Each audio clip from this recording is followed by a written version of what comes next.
আমি শুধু এটাই প্রত্যাশা রাখবো এই এই রায়ের যাতে কার্যকরটা হয়।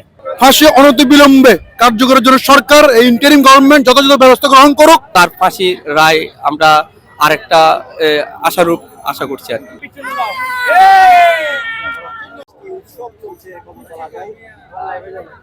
তবে কার্যকর যদি হয় তাহলে আমরা আরো বেশি খুশি হব। এখন শুধু এটাই প্রত্যাশা যাতে কার্যকর হয়, যেহেতু আমাদের বাংলাদেশে বিচার হয় ঠিকই, কিন্তু বিচার কার্যকরটা হয় না।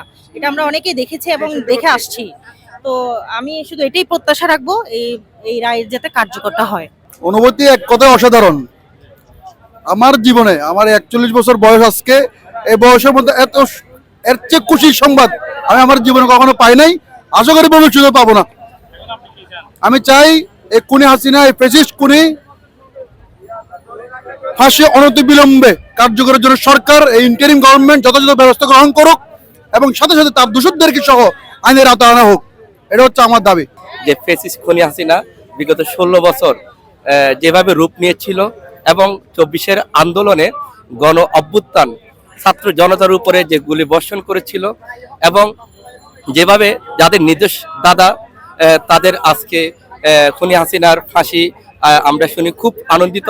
এবং যে বিষয়টা যাকে 5 বছর সাজা দেওয়া হয়েছিল মামুনের, সেটা আমরা অসন্তুষ্ট এবং শহীদ পরিবার এবং আহতরা এইটা আসলে কোনো মতো মেনে নিতে পারছি না।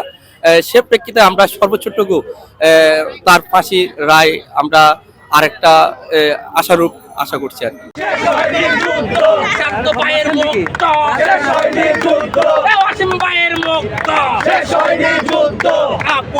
সংগ্রাম সংগ্রাম সংগ্রাম সংগ্রাম সংগ্রাম দিল্লি না ঢাকা, দিল্লি না ঢাকা।